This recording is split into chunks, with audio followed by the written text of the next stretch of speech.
May 7th, 1945. Victory in Europe was 6 hours away.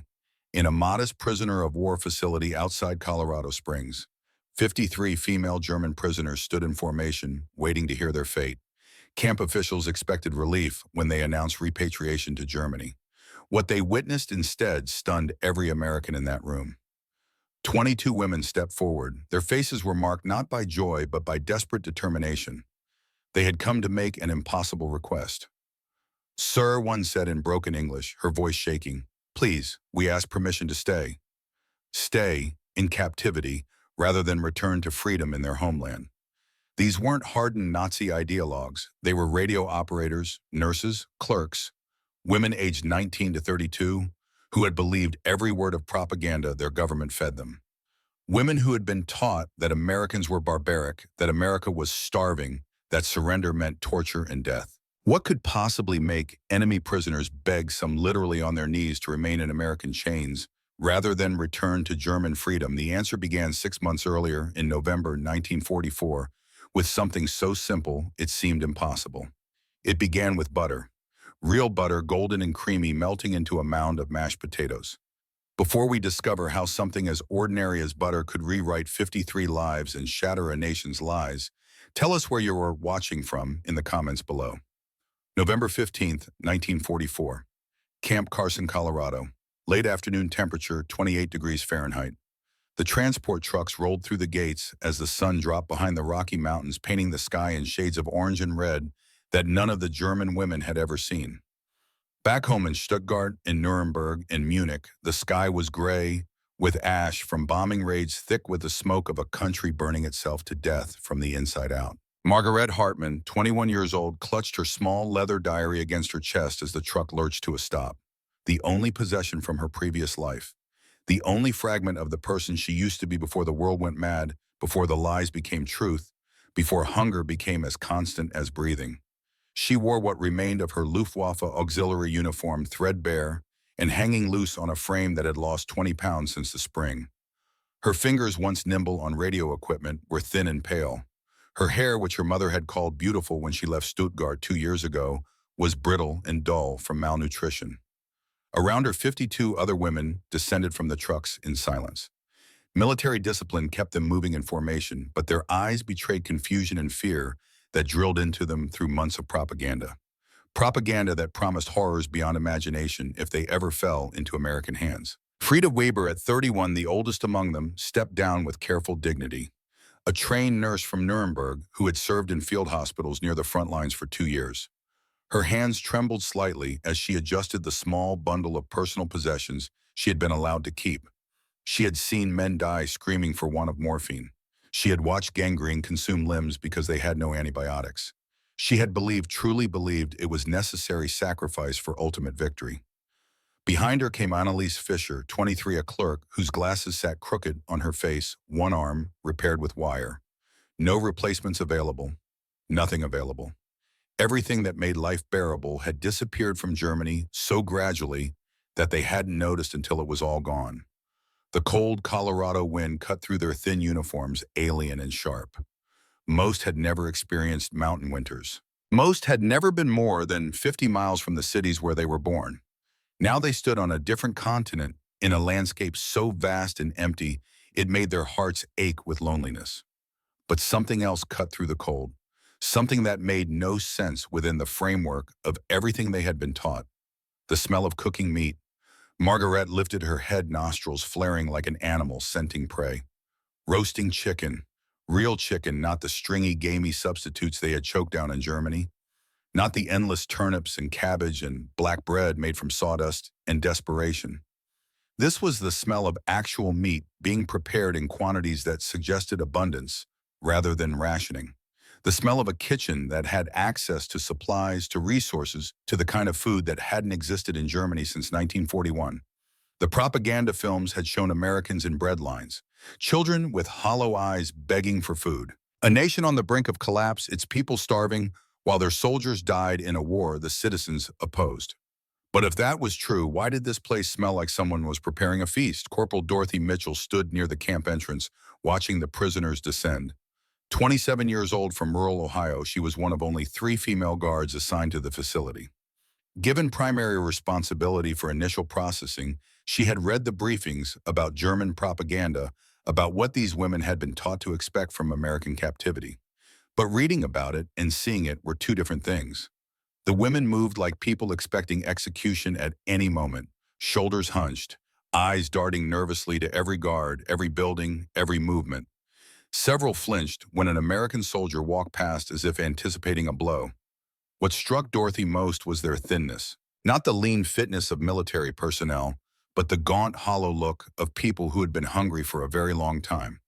Their uniforms hung on frames that should have carried 15 or 20 more pounds. Their faces showed the angular, skeletal quality of malnutrition. Their hair was dull and lifeless skin pale and papery. Dorothy had grown up on a farm during the Depression.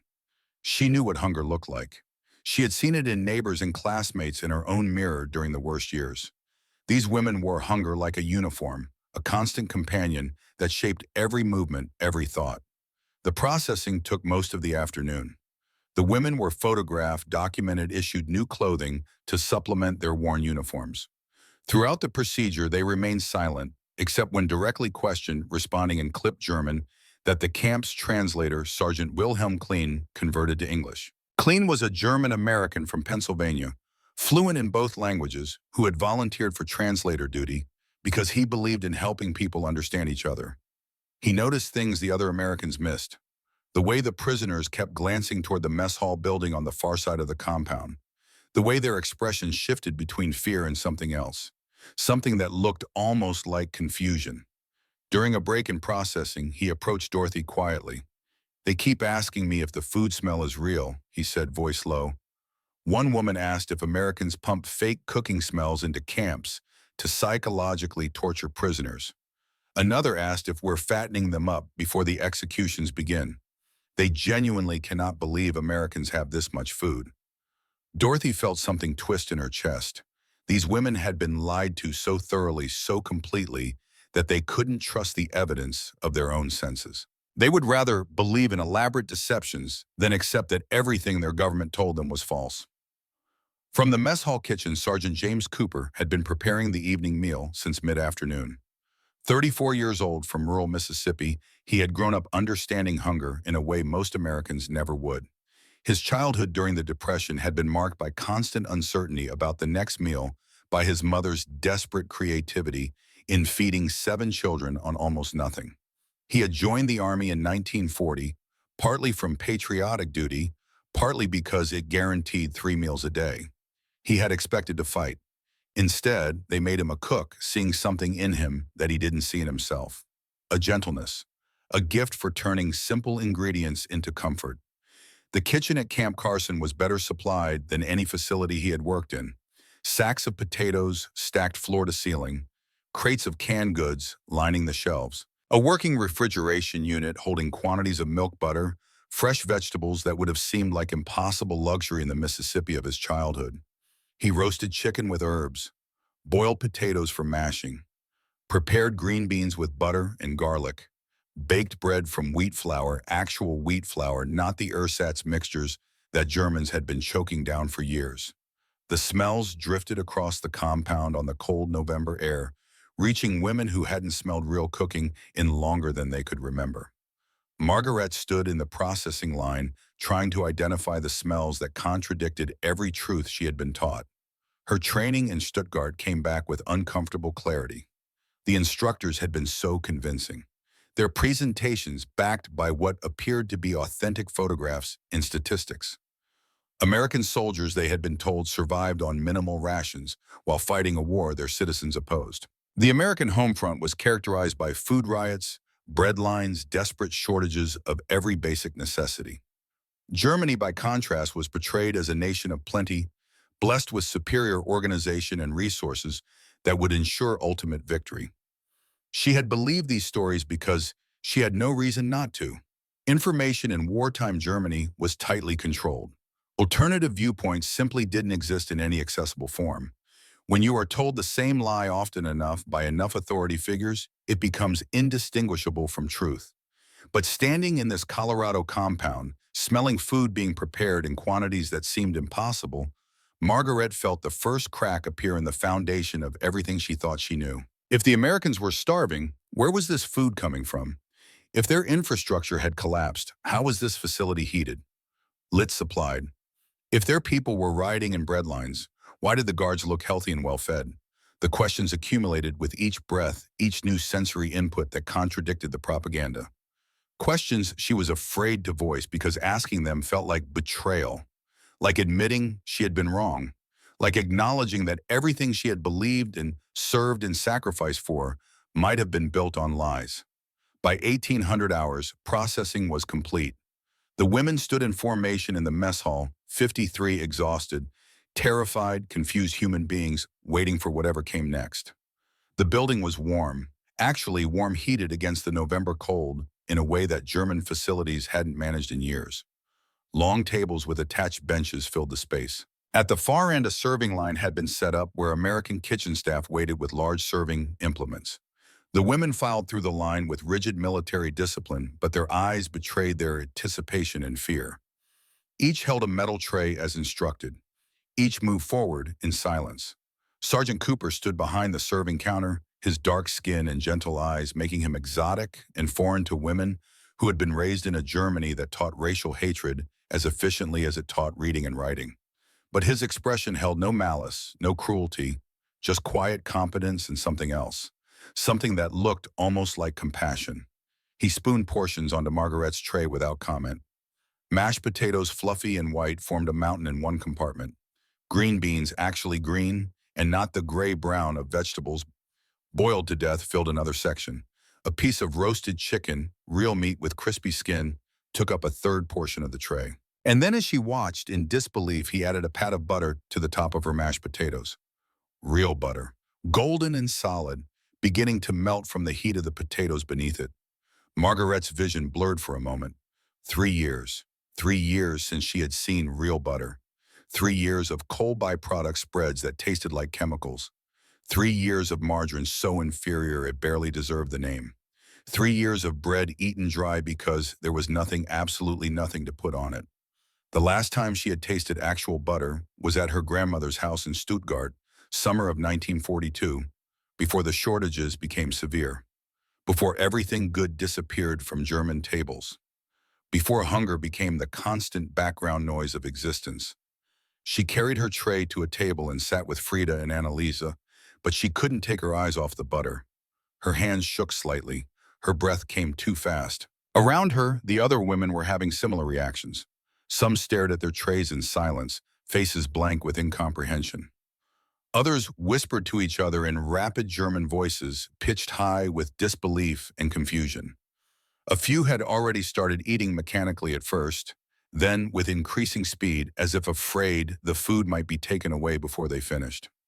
Hildegard Becker, 26, a signals operator who had been captured near the Belgian border, had tears streaming down her face as she ate. Whether from relief or shame, or simple overwhelming emotion, even she couldn't have said.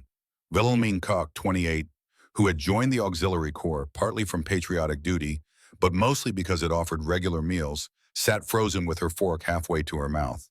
The gap between what she was seeing and what she had been taught was so vast that her mind simply refused to process it. Margaret finally picked up her fork. Her hand felt disconnected from her body, moving through water or thick air. She scooped a small amount of mashed potatoes, making sure to get some of the melting butter.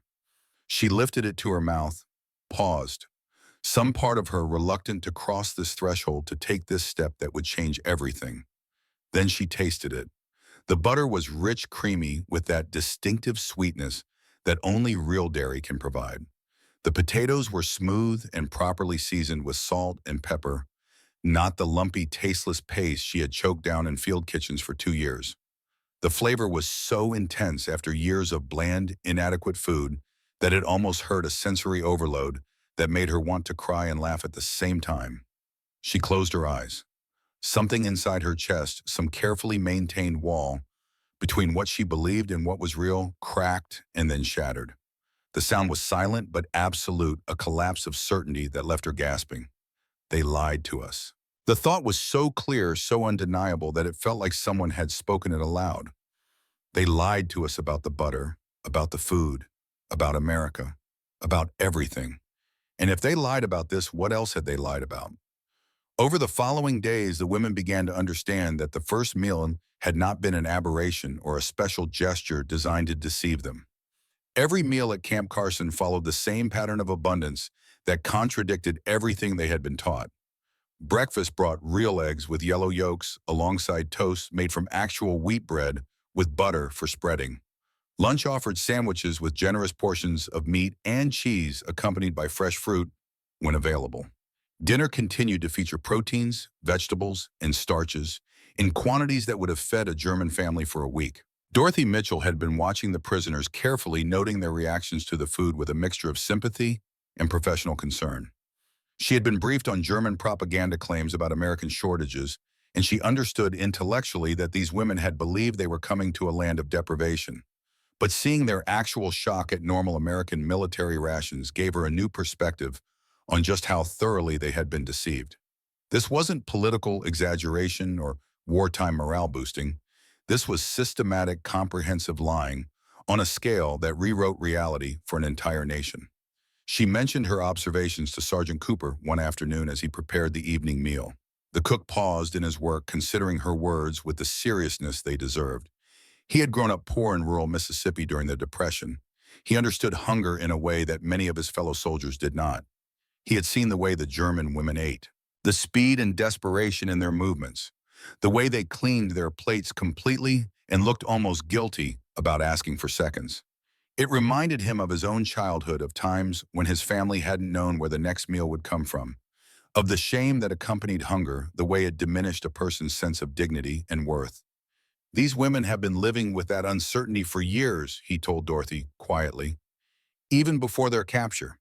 You can see it in how they position themselves near the serving line long before mealtimes, in how they track my serving spoon as if calculating exactly how much food they'll receive, in the complete silence that falls over the mess hall during meals. He paused, stirring a pot of gravy. They eat like people who've been starving, ma'am. Not just hungry, starving for a long time. Dorothy nodded slowly. She had seen the same things but hadn't quite known how to interpret them. Cooper's words gave shape to her observations, context to the prisoner's behavior. "What do we do about it?" she asked. Cooper shrugged, but his expression was thoughtful. "We keep feeding them. We keep treating them like human beings who deserve dignity and adequate nutrition. We keep showing them through actions rather than words that everything their government told them was a lie." He turned back to his cooking. "Sometimes the most revolutionary thing you can do is just be decent to people, especially when they have been taught to expect cruelty." Margaret had taken to lingering near the mess hall between meals, drawn by curiosity about the source of such abundance. Through the kitchen windows, she could observe the American staff at work, and what she saw continued to undermine her understanding of the war, of America, of everything. Dozens of sacks of potatoes were stacked along one wall, more potatoes than she had seen in one place since 1941. Crates of canned goods lined shelves from floor to ceiling, labels proclaiming contents that had become luxury items in Germany: peaches, pears, beef, chicken, vegetables preserved in ways that kept them edible for months. A large refrigeration unit miraculously functioning, despite what she had been told about American infrastructure collapse, held quantities of milk, butter, fresh vegetables that would have seemed like impossible fantasy to any German civilian. Sergeant Cooper noticed her watching one afternoon. After checking with Dorothy, he invited her inside to see the kitchen properly. Through halting English and Sergeant Clean's translation, he explained the American military supply system. "Food comes from farms across the country," he said, gesturing to the stacked supplies, "transported by a logistics network that's actually grown more efficient during the war, not collapsed like your propaganda claimed. The abundance you see here is normal, expected, the baseline for feeding American soldiers, and by extension of the Geneva Convention, prisoners in our custody." Margaret absorbed this information in silence, her mind working to reconcile what she was seeing and hearing with everything she had believed. The cognitive dissonance was almost physically painful, a pressure in her chest that made breathing difficult. "In Germany," she said carefully in her limited English, "we are told America is starving, that your people riot for food, that your soldiers have nothing. Cooper nodded, his expression sympathetic but firm. I know that's what you were told, and I'm sorry you were lied to so thoroughly. But the truth is America has always had enough food. Even during the Depression, when I was growing up poor and hungry, it wasn't because there was no food. It was because of how food was distributed, who had access to it. He paused, choosing his words carefully. Your government lied to you about American conditions because the truth would have been too damaging to their narrative. If German people knew that America had abundance while Germany starved its own citizens, it would have raised uncomfortable questions about where resources were actually going, about who was benefiting from wartime sacrifices, about whether the war was really being fought for German survival or for something else entirely. Margaret felt tears burning in her eyes. She blinked them back, maintaining the composure that military training demanded. But inside, something fundamental was shifting, rearranging itself into a new configuration that she didn't yet understand but could no longer deny. That night, alone in her bunk, she opened her leather diary and began to write. The words came in German, flowing faster than her hand could keep pace, urgent and desperate. November 20th, 1944. I have been here 5 days. 5 days of eating food I haven't seen in 3 years. 5 days of watching American abundance that contradicts everything I was taught. They lied to us about the butter, about the food, about America. And if they lied about this, what else was a lie? What else did they tell us that wasn't true? She paused, pen hovering over paper, then added one more line. I am terrified of the answer. December approached with heavy snow that transformed Camp Carson into a landscape both beautiful and alien to the German prisoners. Most had never experienced mountain winters. The dramatic Colorado weather became another reminder of how far from home they truly were. But something else was happening, something that would prove to be another turning point in their understanding of American intentions. Corporal Dorothy Mitchell proposed organizing a modest Christmas celebration for the prisoners. She understood that depression and homesickness could pose serious morale and health problems during the holidays. After clearing the idea with Camp Command, she received permission to allow the women to create simple decorations and organize an evening gathering on Christmas Eve. What she didn't tell the prisoners immediately was that Sergeant Cooper had been planning something special for the Christmas meal, something that would demonstrate American values in a way that no speech or propaganda could match. The prisoners approached the holiday preparations with cautious interest. Margaret and several others volunteered to create decorations from available materials, cutting paper stars and chains from old newspapers and magazines. Frida organized a small group to practice German Christmas carols, thinking that music might help ease the homesickness that was becoming increasingly visible in the barracks. The activities provided welcome distraction from the uncertainty about their futures and the guilt many felt about being adequately fed while their families in Germany struggled. But there was another presence watching the preparations with very different emotions. Corporal Sarah Brennan, 29 years old from South Boston, had arrived at Camp Carson in September. She had requested assignment to a POW facility with specific purpose. Her younger brother Thomas had been killed at Omaha Beach on June 6th. 22 years old, engaged to be married, his life ended by German machine gun fire before he even made it off the beach. Sarah had joined the Army 2 months later. She wanted to make Germans pay, but in a legal, systematic way. She believed in the Geneva Convention and proper procedures in doing things by the book.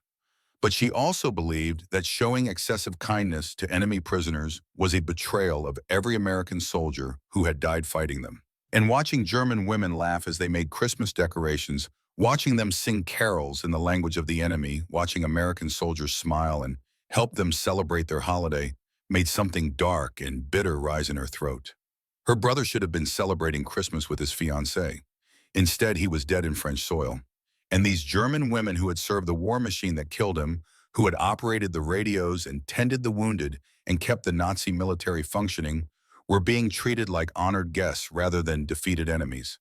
She began taking notes, documenting portion sizes at meals, recording instances of what she saw as excessive kindness, building a case for something, though she wasn't yet sure what. But she was patient. She could wait. Justice delayed was still justice. And she would make sure these German women understood that American mercy had limits.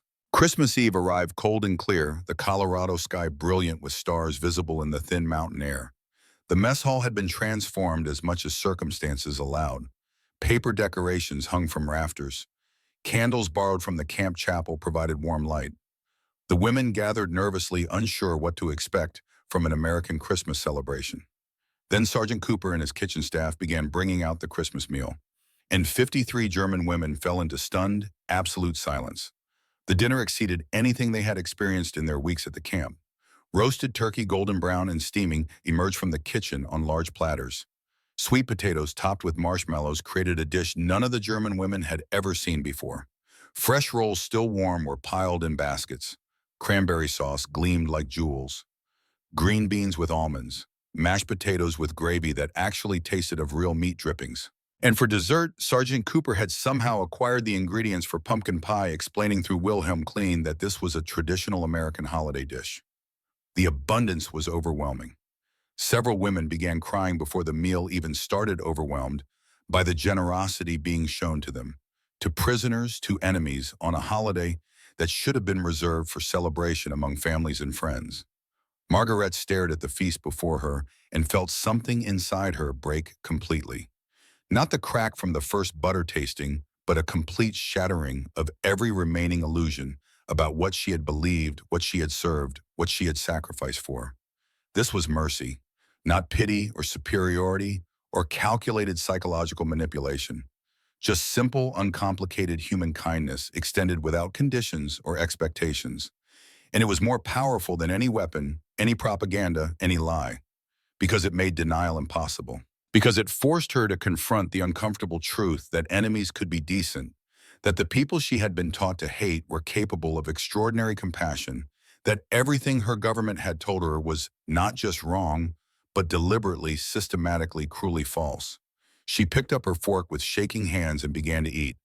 And with each bite, she let go a little more of the person she used to be, the person who believed the lies, the person who thought hatred was patriotism and cruelty was strength. That person was dying slowly with each taste of turkey and mashed potatoes and pumpkin pie. And in her place, someone new was being born. Someone who asked questions. Someone who demanded truth. Someone who understood that mercy was not weakness, but the highest form of courage. Across the mess hall, Corporal Sarah Brennan stood watching with a face rigid with controlled anger, taking notes, building her case. She had seen enough. This ended now. Tomorrow she would file a formal complaint with Colonel Patterson about excessive provisions violating the spirit of the Geneva Convention and undermining military discipline. Tomorrow she would demand an investigation. Tomorrow she would make sure that American kindness had consequences. But tonight, 53 German women ate Christmas dinner in an enemy prison camp and discovered that the world was not what they had been taught. That truth was stranger and more beautiful and more terrifying than any lie. And in her bunk that night, Margaret wrote in her diary one last entry before sleep claimed her. December 24th, 1944. Christmas. They gave us turkey and kindness. They gave us abundance when we expected cruelty. They gave us humanity when we deserved judgment. I don't know what happens next. I don't know if this mercy continues or if punishment waits around some corner. But I know this, I cannot go back to believing the lies. I cannot return to the person I was. They have broken me with butter and turkey and simple human decency, and I am grateful for it, terrified but grateful, because for the first time in my life I am beginning to see the truth. January 1945 arrived with brutal cold that reminded the German women they were living in a foreign land under foreign rules, eating foreign food that their bodies were learning to trust even as their minds struggled to accept. The transformation was undeniable now. Impossible to ignore. Margaret stood before the small mirror in the barracks washroom and studied a face she barely recognized. Her cheeks had filled out, losing the hollow, angular quality that had characterized her appearance during her final months in Germany. Her skin had regained color, a healthy flush replacing the pale, papery texture of malnutrition. Her hair, which had been brittle and lifeless in November, now had weight and shine. The uniform that had hung on her frame like a shroud 2 months ago now fit properly. Her body had reclaimed the 15 pounds it had lost, redistributing weight to places that made her look like a woman again, rather than a skeleton draped in fabric. She should have felt pleased, relief, gratitude. Instead, she felt crushing guilt that intensified with each physical improvement. Around her, the other women were experiencing similar transformations. Frida's trembling hands had steadied. Annalise's perpetual exhaustion had lifted. Wilhelmine no longer looked like she might collapse at any moment. Hildegard's sunken eyes had brightened her movements, regaining energy that malnutrition had stolen. Captain Robert Morrison, the camp physician, documented the changes in his monthly health reports with professional satisfaction. On average, the women had gained between 10 and 15 pounds since arrival. Blood tests showed dramatic improvements in markers indicating vitamin deficiencies and protein malnutrition. Their bodies were responding to adequate nutrition with healing that suggested they had been operating in a state of deprivation for extended periods, possibly years. The evidence was written on their own flesh, living proof of deception that they could not deny or rationalize away. One evening in early January, as the women gathered in the barracks common room, Annalise spoke what many were thinking. "We are healthier as prisoners than we were as free women serving our own country." Her voice was quiet but clear in the cold air. What does that say about everything we believed? What does it say about the government we served? The question hung there unanswerable but demanding acknowledgement. Else Kruger, 24, who had worked in supply coordination before her capture, had been keeping careful notes about the changes she observed. Administrative training made her naturally analytical, prone to documentation. She had recorded weight gains, improvements in skin and hair quality, increased energy levels, changes in emotional states. The evidence was overwhelming. Many women who had been depressed and listless upon arrival were now more active, engaged with daily routines. Sleep quality had improved across the board. Minor health complaints that had plagued women for months or years had resolved themselves with proper nutrition. But the improvement in their physical condition created a new source of shame and confusion. Because letters from Germany were beginning to arrive, and the picture they painted was devastating. Dorothy Mitchell had been making her routine rounds through the compound one January afternoon when she found Frida sitting alone in the common room. The older woman stared at a letter in her hands, her face showing signs of recent tears. Dorothy hesitated. This felt like a private moment of grief, but something in Frida's expression, a kind of desperate confusion, made her approach anyway. "May I?" Dorothy asked, gesturing to the empty chair. Frida looked up and after a moment's hesitation nodded. They sat in silence for several moments. Then Frida began to speak in careful, accented English. Her vocabulary had improved dramatically over the past 2 months, aided by daily interaction with American personnel and her determination to understand this country that had shown her such unexpected mercy. "My sister writes from Nuremberg." Her voice was quiet, controlled, but underneath Dorothy could hear barely suppressed emotion. "She tells me they have no butter since 1942. No real butter for 3 years. She paused, fingers creasing the thin paper. "She tells me their Christmas dinner was turnip soup and a small piece of bread. This was all they had for Christmas, while I ate turkey and sweet potatoes here. While I was given abundance as a prisoner." The words came faster now, as if a dam had broken. "I have not told her what we eat here. How can I tell her? She will think I am lying, or that I have become mad. Or worse, she will think I am collaborating with the enemy because I am grateful for food that should not exist if everything we were told about America was true." Frida's hands twisted the letter, creasing it further. Her eyes met Dorothy's with an expression that combined shame, anger, and desperate confusion. "I was a nurse, Corporal Mitchell. I saw wounded soldiers with no morphine for their pain because we had none. I saw men die from infections because we had no antibiotics. And I believed this was necessary sacrifice for victory. I believed we were suffering because the enemy had forced us into total war. I believed Germany was giving everything it had to ensure our survival." She stopped, breathing hard.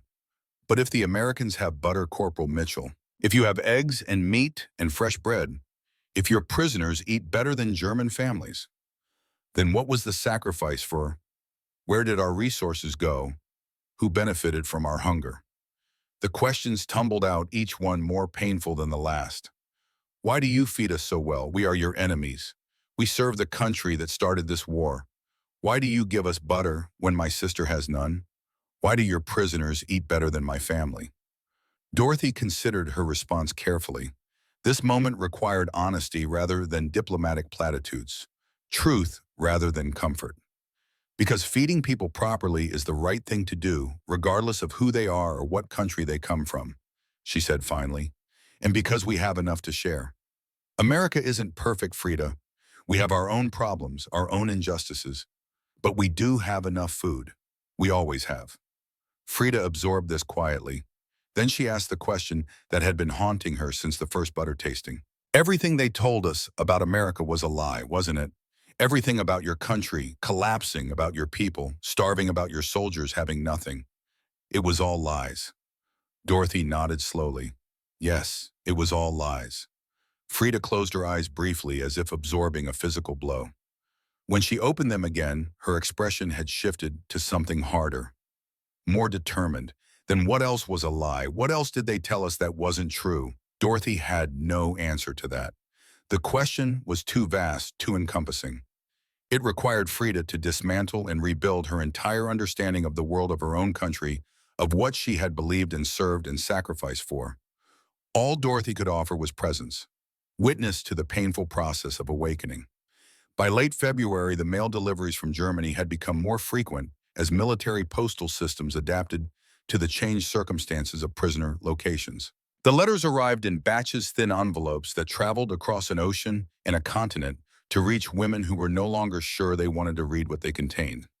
The evening of February 22nd brought a particularly large delivery, 53 letters distributed among women whose hands shook as they accepted them. The atmosphere in the barracks that night was heavy with grief and guilt. Margaret received a letter from her sister in Stuttgart.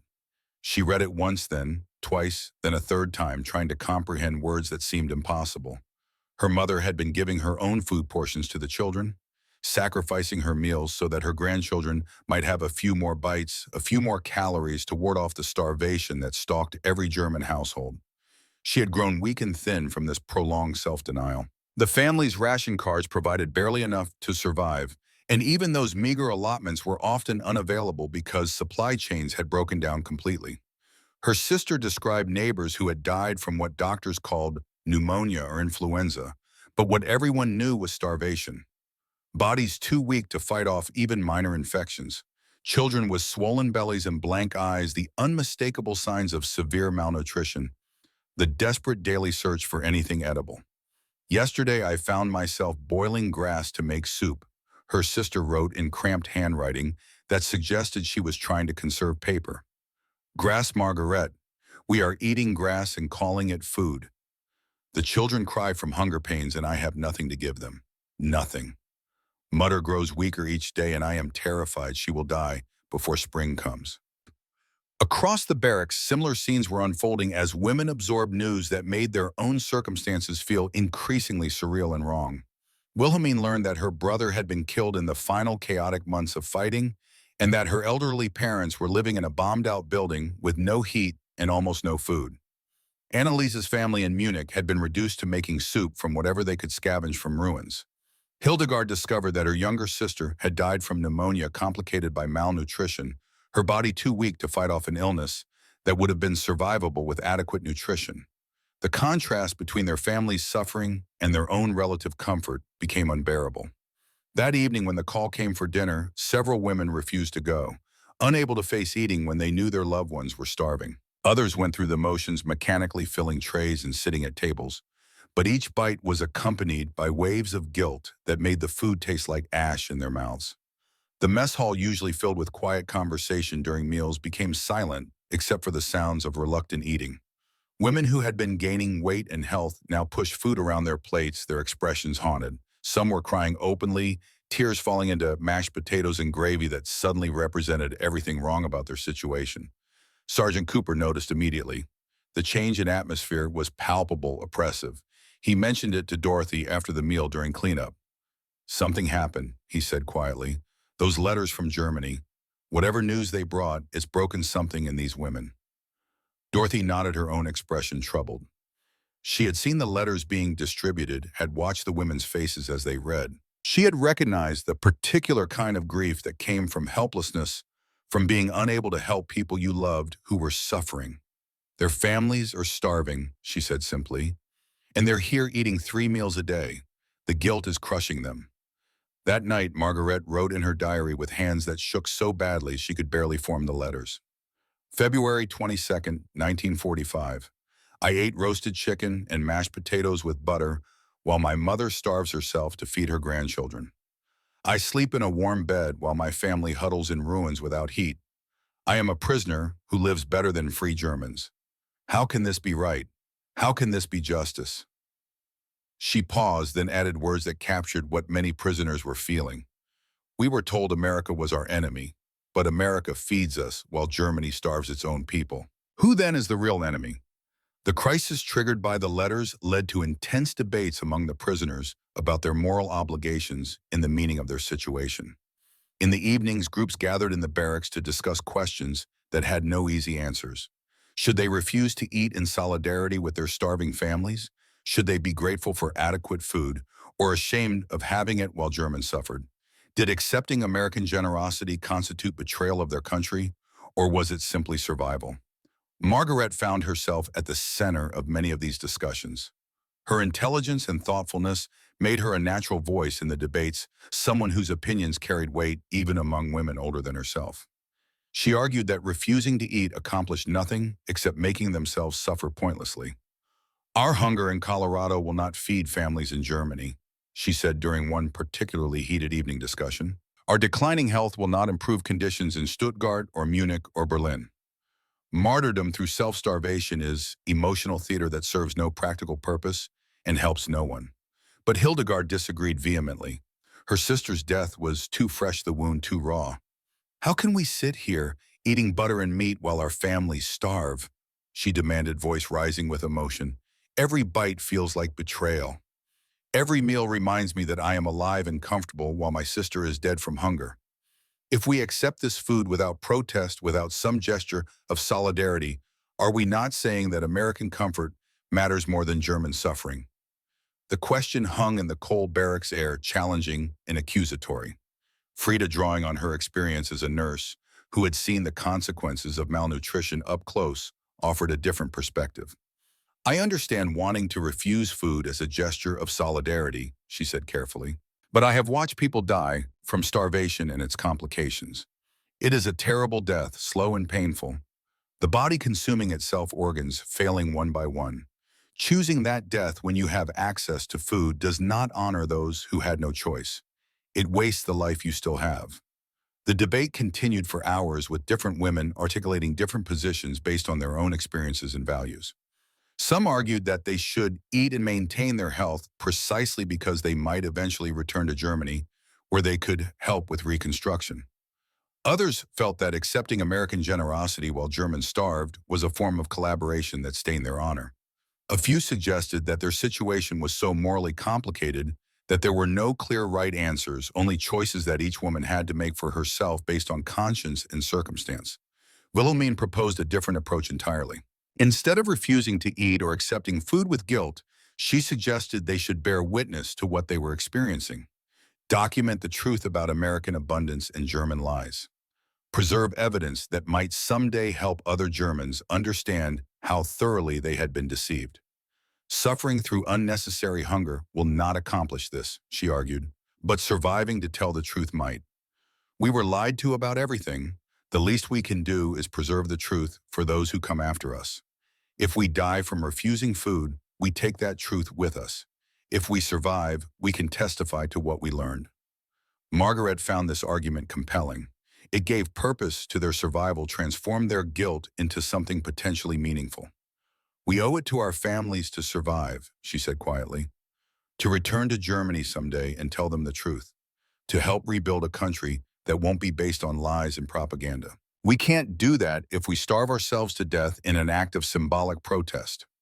The discussion ended without full consensus, but most women agreed that purposeful starvation served no one's interests. It would not feed their families, would not change Germany's situation, would not honor the dead or help the living.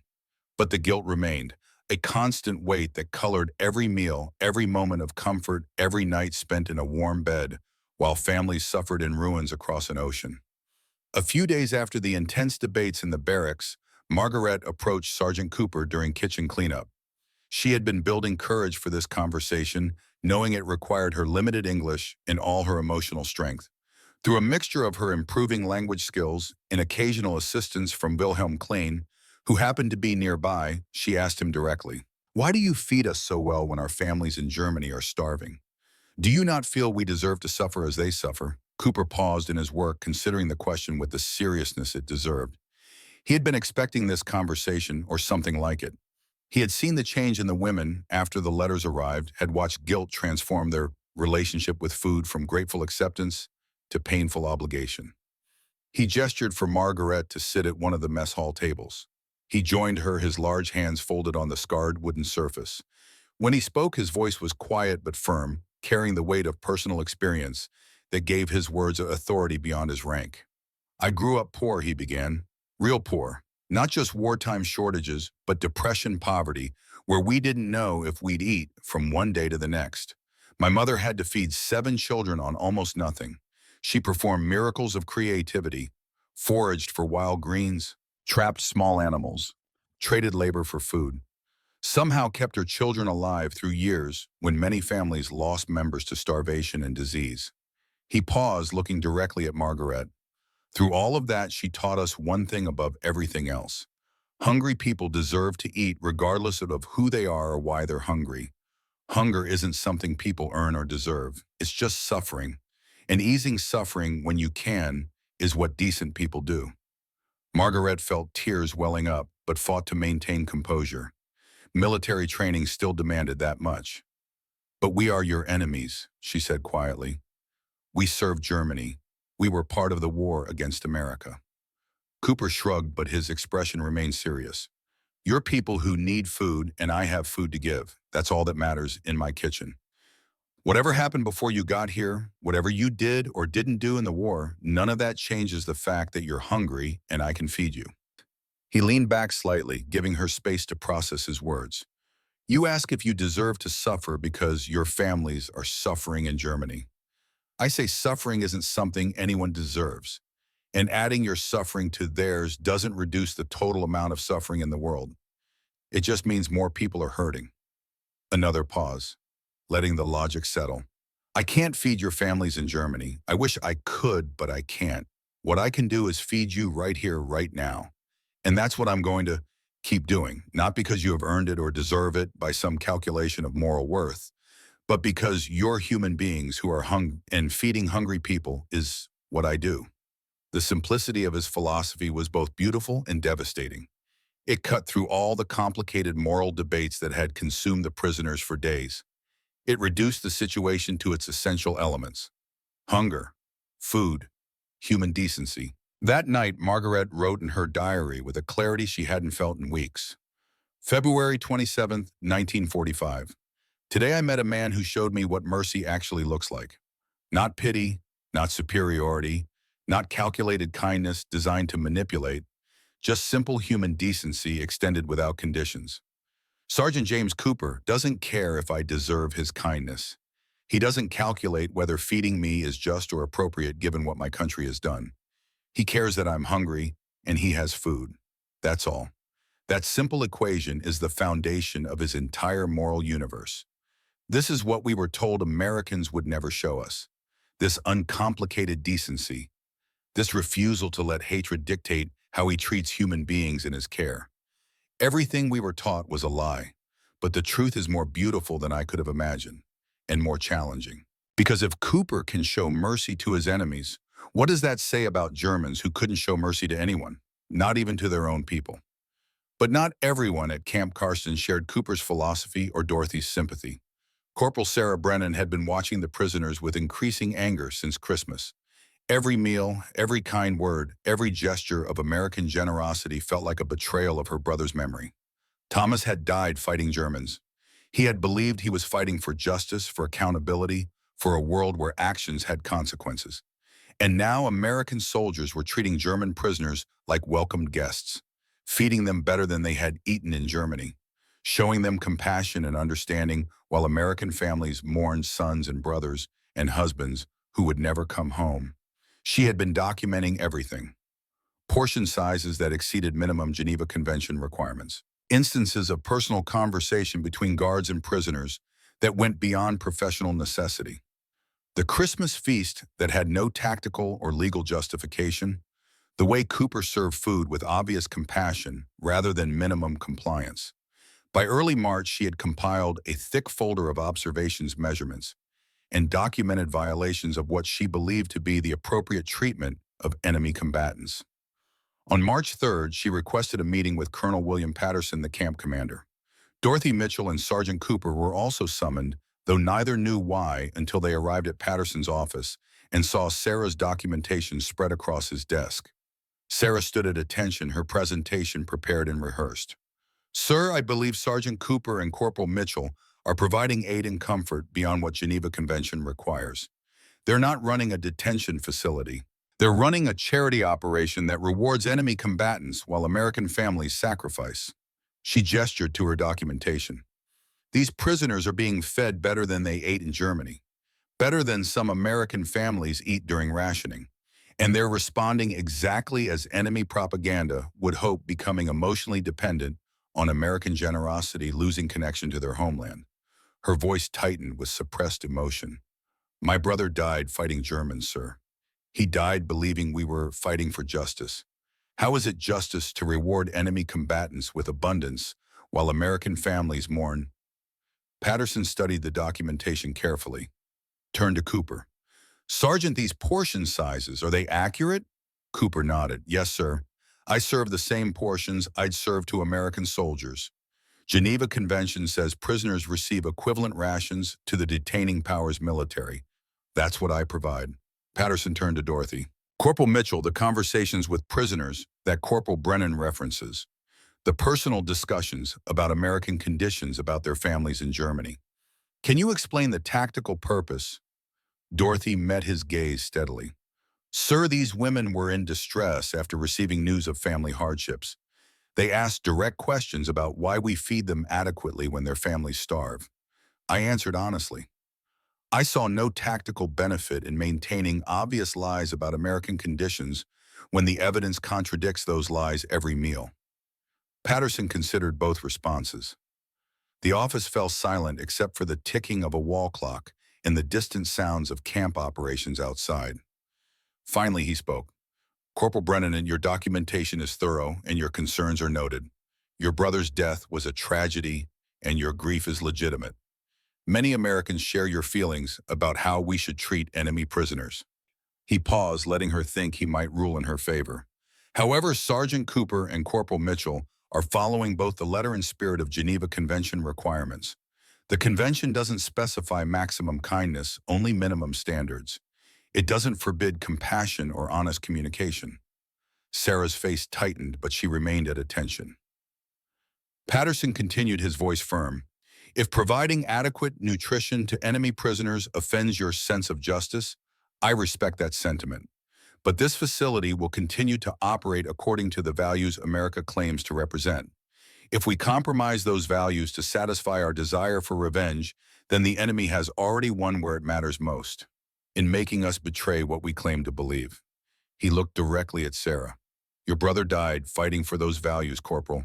Honor his memory by defending them, even when it's uncomfortable. Even when it means showing mercy to people you'd rather see punished. That's what makes us different from the enemy. That's what makes us worth defending." Sarah saluted sharply, her face rigid with suppressed anger. "Yes, sir." But as she left the office, Margaret, who had been summoned as a witness to verify the accuracy of Sarah's observations, saw the expression on the corporal's face. This wasn't over. Sarah Brennan hadn't accepted defeat. She was planning something else. Some other way to prove that American kindness to German prisoners was wrong, dangerous, a betrayal of everything American soldiers had died for. And Margaret felt a chill that had nothing to do with the Colorado winter. April arrived with news from the European front that grew increasingly grim for Germany. The prisoners understood that the end was coming, that their country was collapsing, that everything they had known was being destroyed. But what that end would mean for them remained uncertain, terrifying. A question that kept many women awake at night, staring at barracks ceilings and wondering what future, if any, awaited them. Letters from Germany had stopped coming with any regularity. The postal systems were breaking down along with everything else. The silence was somehow worse than the devastating news had been. At least letters meant their families were alive. Silence could mean anything. In the barracks at night, whispered conversations began about possibilities they barely dared voice aloud. What if they didn't have to return immediately to the ruins of Germany? What if there were alternatives? What if they could stay in this country that had shown them unexpected mercy? The questions were dangerous. Suggesting them felt like betrayal, like treason, like abandoning their homeland when it needed them most. But the questions persisted nonetheless, growing stronger as the end of the war approached, as the reality of what awaited them in Germany became clearer. Margaret lay in her bunk one night in mid-April listening to the breathing of 52 other women and wrote one final entry before sleep claimed her. April 15th, 1945. The war will end soon. Everyone knows it. Everyone can feel it. Germany is dying, and we will be sent back to watch it die. But some of us are beginning to ask a question that feels like treason, but won't leave us alone. What if we didn't go back? What if we asked to stay here in this country that fed us when we expected cruelty, that showed us truth when we had been raised on lies? I don't know if such a thing is possible. I don't know if Americans would even consider it. I don't know what it would mean for our families, our futures, our souls. But I know this. I cannot go back to being the person I was. I cannot return to believing the lies. I cannot pretend that what I learned here didn't happen. Something is coming, some choice that will define the rest of our lives, and I am terrified of it. But I am also ready, because for the first time in my life, I understand what freedom actually means. Not just the absence of chains, but the ability to choose based on truth rather than propaganda, based on what I've learned rather than what I was taught. And that freedom once tasted is impossible to give up, even if the cost is everything I thought I knew about home and country and belonging. Sergeant Cooper was right. Mercy isn't weakness. It's the most powerful force in the world because it changes people, transforms them, makes it impossible to go back to who they were before. I have been changed by butter and kindness and simple human decency, and I will never be the same. May 8th, 1945, 9 o'clock in the morning. The sky over Camp Carson was clear and bright, the kind of spring day that made the Rocky Mountains look close enough to touch. Colonel William Patterson stood before 53 assembled German prisoners in the mess hall, official documents in his hands. His expression was serious but not unkind. Behind him, Dorothy Mitchell and several other American personnel waited, their faces carefully neutral. At the back of the room, Corporal Sarah Brennan stood with her arms crossed, watching with an intensity that made the air feel electric. Patterson began to speak. Wilhelm Klein translated his words into German, his voice steady despite the gravity of the announcement. Germany has surrendered unconditionally. The war in Europe is over. The words landed like stones in still water, creating ripples of reaction that spread through the assembled women. Some began to cry quietly, mourning the defeat of their country and the deaths of so many. Others seemed to go numb, faces blank with shock, even though they had known this moment was coming. A few appeared almost relieved that the fighting was finally finished, that the dying could stop. But underneath all their varied reactions was a single question that no one wanted to voice directly. What happens to us now? Patterson continued, explaining through Klein's translation that transportation would be arranged within 3 weeks. The women would be processed through displaced persons camps in Europe before being released to return to their homes or whatever remained of their homes in occupied Germany. They would be treated fairly throughout the process. The International Red Cross would assist in locating family members for those who had lost contact. Standard procedure. Expected. The logical conclusion to their imprisonment. Margaret stood in formation, her heart pounding so hard she thought others must be able to hear it. Her hands were clenched at her sides, fingernails digging into palms. This was the moment. The moment they had been planning for, whispering about, agonizing over for weeks. She looked sideways at Frida, who gave an almost imperceptible nod. Now or never. Margaret's legs felt disconnected from her body as she stepped forward. Her voice came out steadier than she felt when she spoke in careful English. Colonel Patterson, may I speak for some of us? The room fell silent. Every eye turned to her. Patterson looked surprised but willing to hear what she had to say. Permission granted. Margaret took a breath that felt like it might be her last. She looked around at her fellow prisoners, seeing in their faces the same desperation and hope she felt coursing through her own veins. Some of us have been discussing our situation. We wish to ask if there might be alternatives to immediate repatriation. The words fell into the room like a grenade, creating shock waves that rippled outward in expanding circles of disbelief. American guards exchanged stunned glances. Several prisoners who hadn't been part of the planning group gasped audibly. Colonel Patterson's expression shifted from professional neutrality to genuine astonishment. And then in a moment that would be burned into memory forever, 21 other women stepped forward, creating a group of 22 within the larger assembly, standing together, choosing together. Patterson appeared momentarily speechless. Sarah Brennan's face flushed dark red, her jaw clenched so tight that muscles stood out along her neck.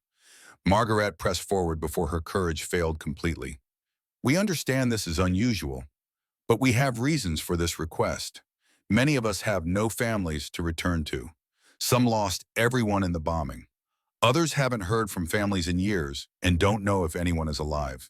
She paused, gathering strength for the hardest part. The truth that sounded like betrayal. But more than that, we have learned things here that have changed how we understand the world. We were lied to about America, about the war, about everything. Going back to Germany means returning to a country that no longer reflects what we thought we were serving. It means returning to starvation after months of adequate food. It means facing suspicion and shame for having been captured and supposedly corrupted by enemy influence. Frida stepped forward, adding her voice. Older, more authoritative, carrying weight that Margaret's youth couldn't provide. Colonel, we have learned something here we never expected to learn. We have learned that enemies can become, if not friends, then human beings who treat each other with dignity. We have learned that feeding hungry people is not a political act, but a moral act. We have learned that the country we were taught to hate has values we want to embrace. More women spoke, their voices overlapping slightly in their urgency to be heard. Wilhelmine, here we have found dignity even as enemies. Kindness where we anticipated cruelty. The chance to work, contribute, become better people than we were trained to be. Annalise, we are not asking for special treatment. We are asking for the chance to stay in a country that showed us mercy when it could have chosen revenge. Hildegard, speaking in broken English, through tears. My sister dead from hunger in Germany. Here I am alive, healthy. This not make sense unless everything they told us was lie, and I not want go back to lies. The emotional weight of their pleas filled the mess hall like physical presence, something that pressed down on everyone present, demanding response, refusing to be ignored. Sarah Brennan could contain herself no longer. She stepped forward, military protocol forgotten in her rage. Sir, this is exactly what I warned you about. This is evidence of psychological manipulation through excessive kindness. These prisoners have been compromised. They're not thinking clearly. They've been brainwashed by American propaganda disguised as mercy. Her voice rose, shaking with emotion. My brother died fighting these people. He died so America could win, so there would be consequences, so justice would mean something. And now we're going to reward them for serving Hitler. We're going to let them stay here while Thomas is dead in French soil. Patterson raised his hand sharply. Corporal Brennan, you are out of order. Return to your post.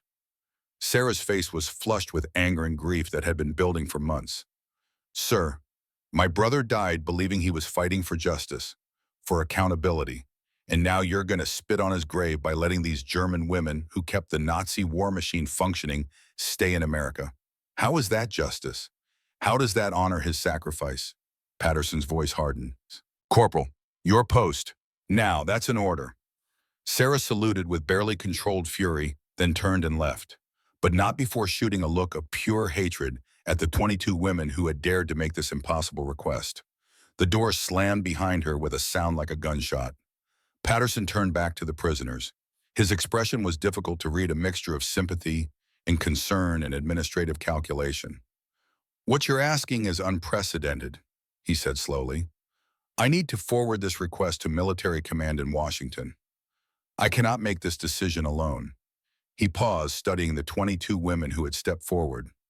What you're asking is legally complex. Your enemy prisoners of war subject to Geneva Convention requirements for repatriation. But I cannot ignore that you're also human beings who have experienced something profound here, something that speaks to what America claims to represent. Another pause. Letting the weight of the moment settle, I will forward your request with my recommendation that it receive serious consideration. But I can make no promises. The decision will be made by people far above my rank, by officials who will weigh legal requirements against humanitarian concerns, against political considerations. Do you understand? The 22 women nodded, some crying openly now. Margaret found her voice. We understand, sir, and we thank you for listening, for taking us seriously, for treating our request with dignity, even though it must seem insane to you. Patterson's expression softened slightly. It doesn't seem insane, it seems brave and terrifying, and the most honest thing anyone has said in this room in a long time. The 10 days that followed were the longest of Margaret's life. Longer than her capture, longer than the journey to America, longer than any night of fear or uncertainty she had experienced. The waiting was agony. Every day brought the possibility of news. Every passing hour without word felt like slow torture. But worse than the waiting was the division it created within the prisoner population. The 31 women who had chosen immediate repatriation began distancing themselves from the 22 who had made the request, some from discomfort with the choice itself, others from fear of being associated with what many saw as betrayal. Elsa Kruger, who had worked in supply coordination and who had chosen to return to Germany, confronted Margaret in the barracks one evening. You make us all look like traitors, she said, voice tight with anger, like we've abandoned Germany, like we prefer our enemies to our own people. Do you know what they'll say about us when we return? They'll assume we all wanted to stay, that we're all corrupted. You've contaminated all of us with your choice. Margaret met her eyes steadily. I'm not abandoning Germany. I'm acknowledging that Germany abandoned us first, starved us while telling us it was for our own good, lied to us about why we were hungry, sent us to fight for a regime that never cared about our lives. Elsa's face flushed. You talk like you've been brainwashed by American propaganda. No, Margaret said quietly. I talk like someone who's finally stopped being brainwashed by German propaganda. There's a difference. The argument ended with both women turning away, neither willing to concede. But the damage was done. A line had been drawn within the barracks. Those returning to Germany on one side, those hoping to stay on the other, and a gulf between them that grew wider each day. Of the original 22 who had stepped forward, 3 changed their minds after seeing the division they had created and the uncertainty of their situation. Better to return to the familiar, even if the familiar meant suffering and suspicion, than to gamble on an uncertain future in a foreign land. The committed group shrank to 19. Sergeant Cooper found Margaret alone in the mess hall one afternoon, sitting at an empty table and staring at nothing. You did a brave thing, he said quietly, sitting down across from her without asking permission. Asking to stay. A lot of people won't understand. Even some Americans will see it as betrayal of your country. Margaret looked up, grateful for his presence. And what do you see it as? Cooper considered the question seriously. I see 19 women who chose honesty over loyalty to lies, who chose future over past, who had the courage to admit they'd been wrong about what they believed and then act on that admission. He leaned forward slightly. That takes more courage than most people have, Miss Margaret. Most folks would rather die than admit they were wrong about something fundamental. You and your friends, you chose to live with the truth instead of dying for a lie. That's the bravest thing I've ever seen. Margaret felt tears burning in her eyes. She blinked them back, maintaining the composure that was becoming increasingly difficult. What if they say no? What if Washington denies our request? We'll be sent back to Germany marked as traitors. We'll have destroyed any chance of normal life there for nothing. Cooper nodded slowly. That's possible. But you know what? Even if they say no, you'll know you tried. You'll know you spoke truth when it would have been easier to stay silent. You'll know you chose based on what you learned and rather than what you were taught. He stood preparing to return to kitchen duties. Whatever happens, you've already won something important. You've won your freedom to think for yourself. Nobody can take that away from you now. The answer arrived on May 25th. Colonel Patterson called an assembly of the 19 women who remained committed to their request. He read from an official War Department communication, his voice carefully neutral.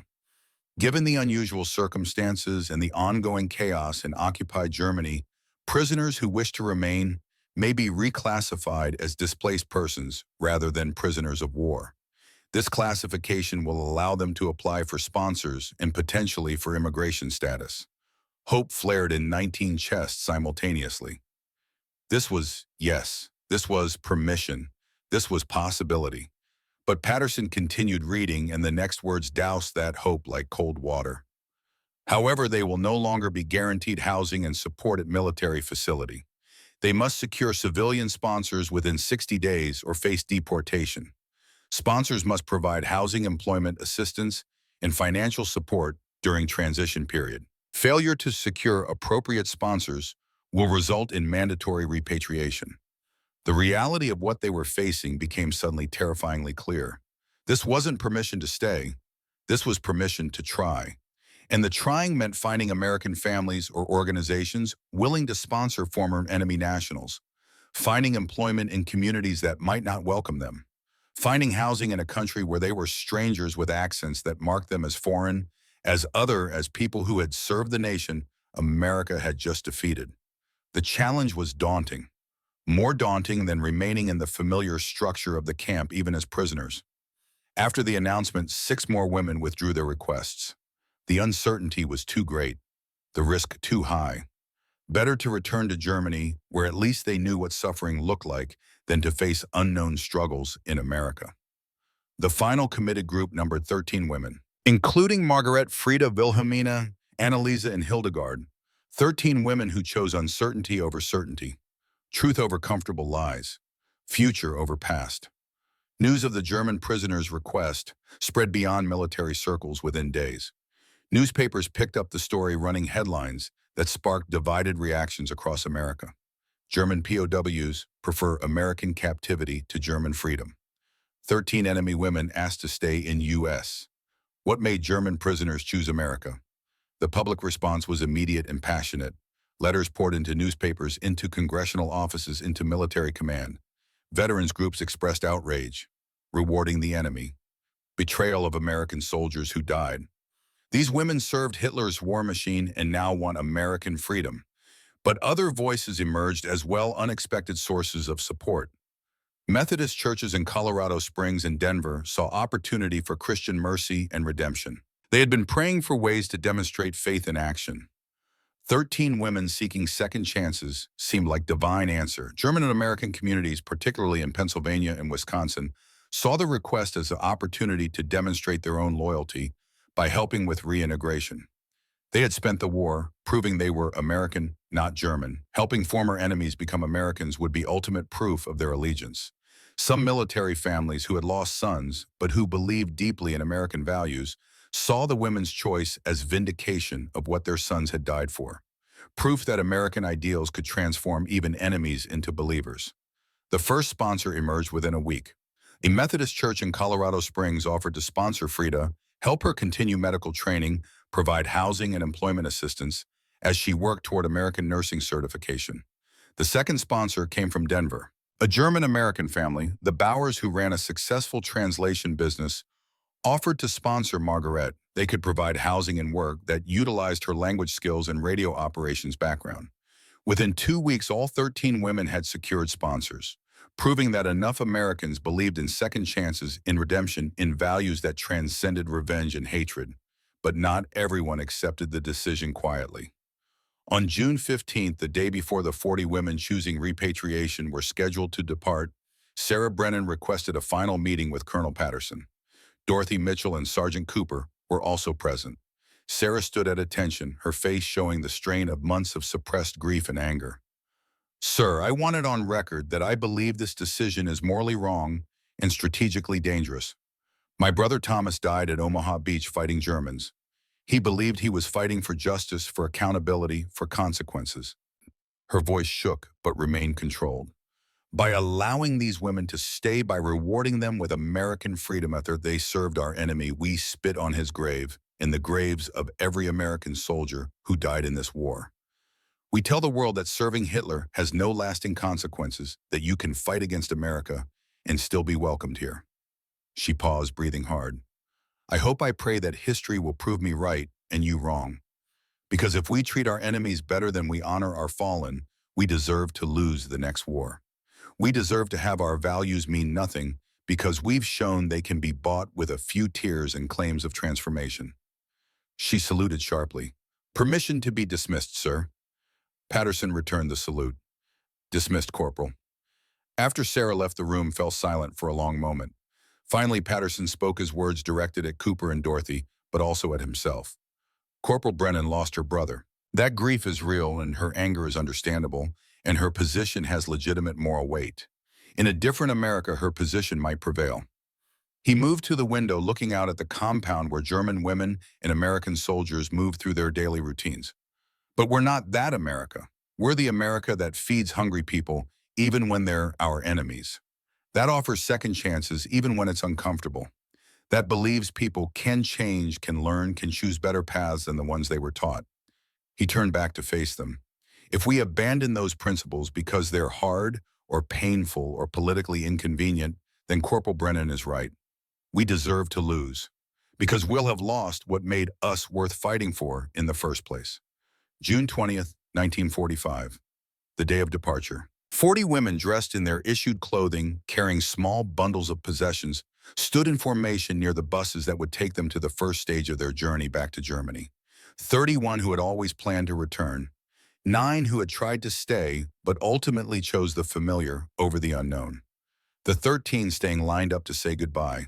Else approached Margaret, and for a moment the two women just looked at each other. So much had been said between them in anger and hurt.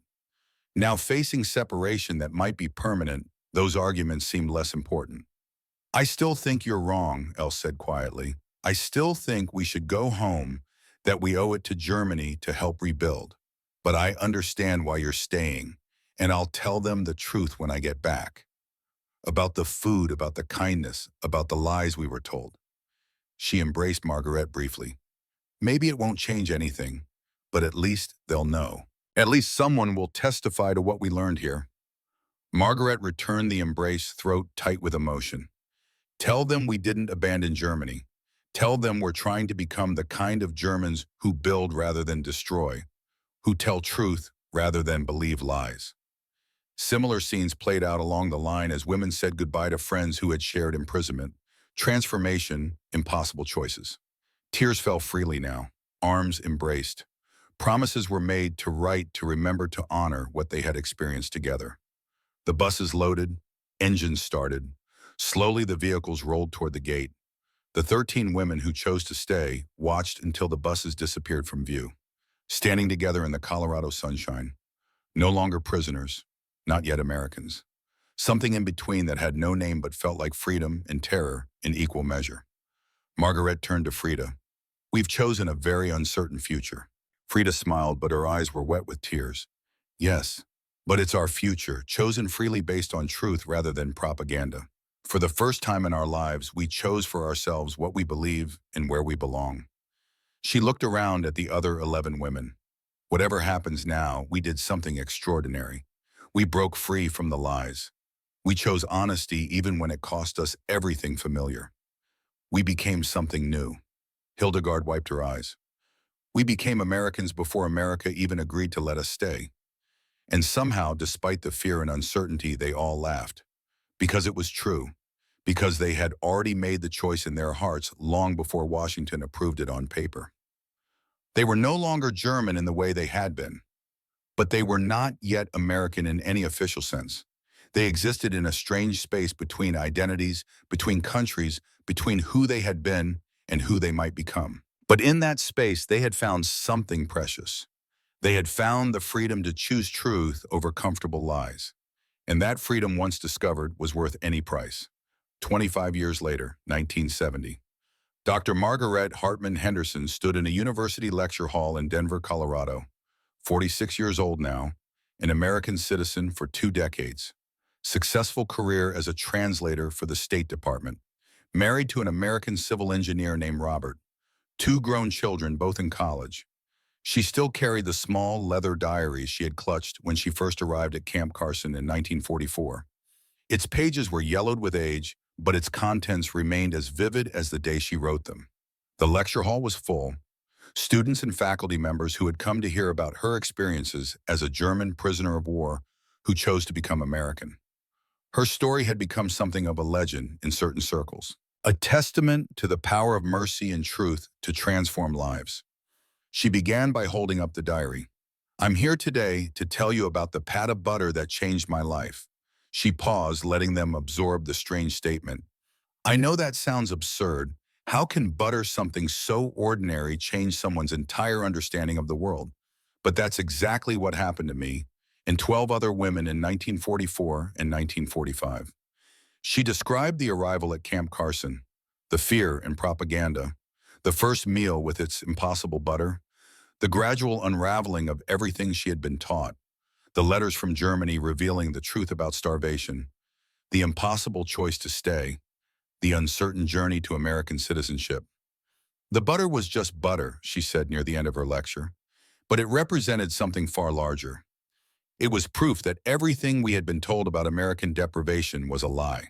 And if that was a lie, what else had we been lied to about? She looked out at the young faces before her. That single pat of butter started a process of questioning that eventually led me to understand I had been serving a government built on systematic deception. The Americans didn't just feed us. They gave us back the mental clarity to recognize we'd been deceived. They created conditions in which we could acknowledge uncomfortable truths about our own country. After the lecture, after the questions and the polite applause, Margaret drove to a nursing home on the outskirts of Colorado Springs. Sergeant James Cooper, now 74 years old, retired, and living quietly, sat in a chair near a sunny window. His hair was white, his movements slower, but his eyes still held the same gentle intelligence that had recognized hungry women and fed them without judgment. Margaret brought her daughter Sarah, 22 years old and graduating from college next month. Named for someone Margaret had once feared but later understood. Named to honor the complexity of human emotion, the way love and hate could exist in the same heart. "Sergeant Cooper," Margaret said, settling into the chair across from him while her daughter stood nearby. "I've kept something for 26 years, something I want you to have now." She held out the leather diary. "Everything in these pages, every word I wrote about the butter, the kindness, the transformation, it started with you. You fed hungry people because it was right. You didn't care if we deserved your kindness. You just cared that we were hungry and you had food." Cooper took the diary with hands that trembled slightly with age. He opened it carefully, looking at pages filled with German script. "Miss Margaret," he said, and she smiled because he still couldn't bring himself to call her by her married name. "I didn't do anything special. I just cooked food and served it. That's all."